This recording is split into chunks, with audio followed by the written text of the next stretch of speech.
Então, agora, eu falei que eu ia falar dois fatos que eu vou mostrar para vocês como é que as coisas estão. O segundo é o seguinte. O jornalista Ivo Patarra escreveu, já faz algum tempo, um livro que se chama O Chefe.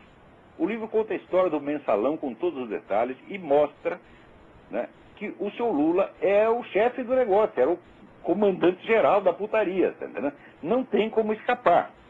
Muito bem. Nenhuma editora quis publicar o livro, que já está circulando então, numa segunda edição por internet.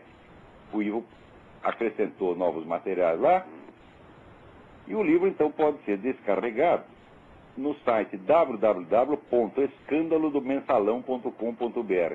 Não deixem de descarregar e ler esse livro e ver se tem explicação a conduta do Lula nesse episódio.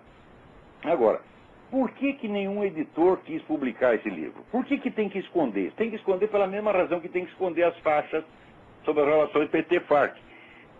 Não pode publicar pela mesma razão que não podia publicar notícias sobre o Foro de São Paulo. Eu afirmo para vocês, a mídia brasileira está há muitos anos sob um regime de censura muito pior do que houve na ditadura. A ditadura não controlava todos os jornais. Ela não conseguia bloquear uma notícia completamente. Sempre vazava.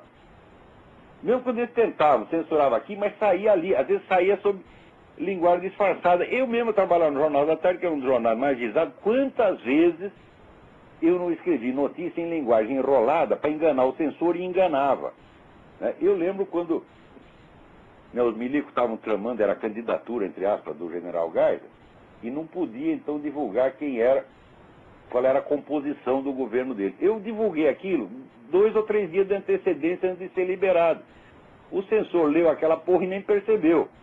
Né? Eu mesmo escrevi isso. Né? Depois, é claro, fiquei com o cu na mão, achando que eles iam aprender a edição, não aprenderam nada. Né? Acordei, fui dormir, né? Saí dali umas 2 horas da manhã, fui para casa dormir, quando era 5 horas da manhã, acordei, telefonei lá para a redação, porra, apreenderam a edição? Falei, não, ainda bem, eu voltei a dormir. Né? Outra vez também tinha um assalto numa loja de arma, não podia publicar, mas eu não sabia, eu estava lá substituindo um cara na redação. Botei de manchete aquele negócio.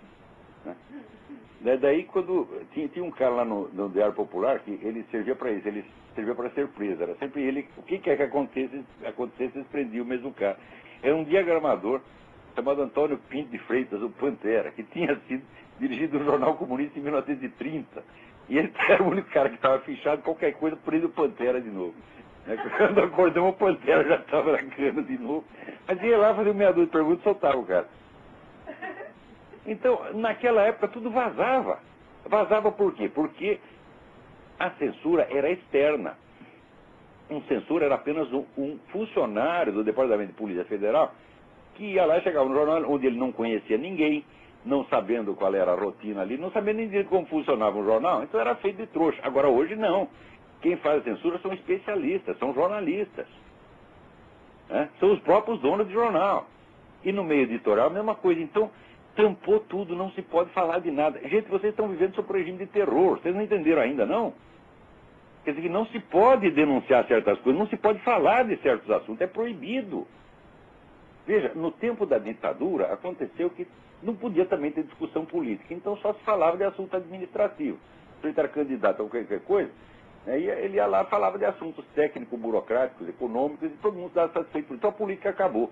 Acontece que essa putada do PT e do PSDB tirou proveito disso e eternizou esse sistema. Quer dizer, a política no Brasil acabou, vai mais de 40 anos, gente.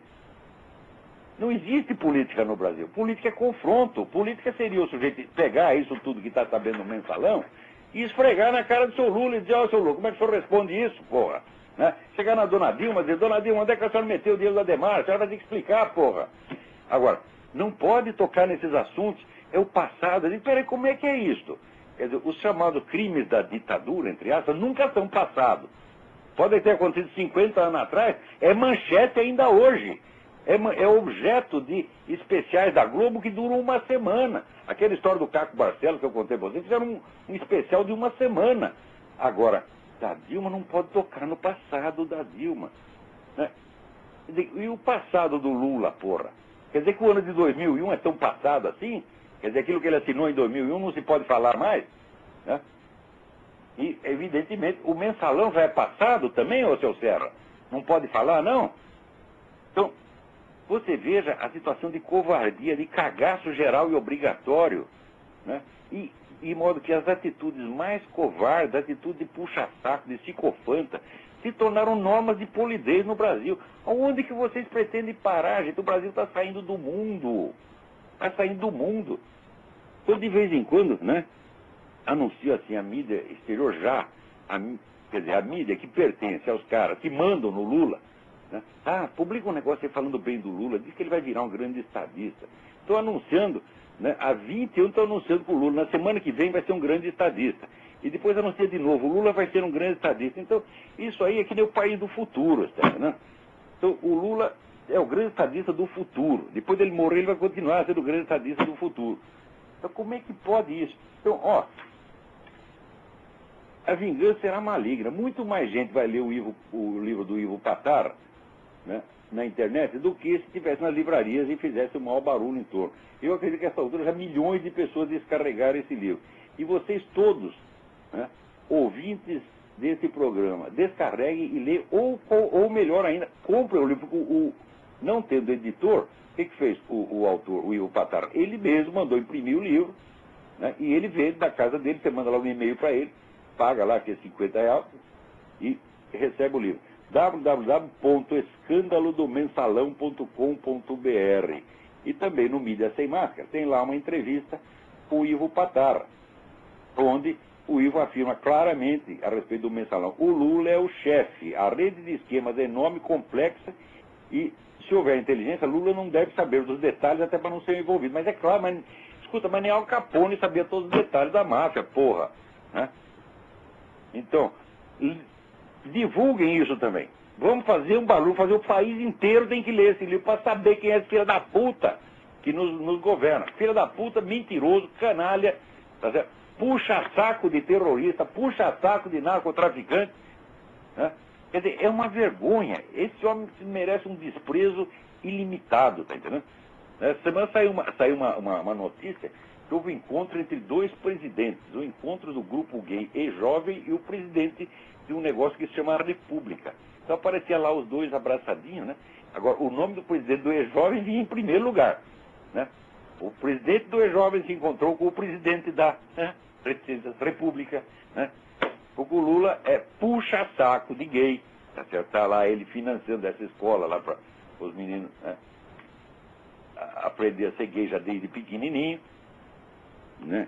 A próxima etapa, evidentemente, será explicar a eles que eles não devem praticar isso só entre eles, mas também com os seus professores. Não é isso?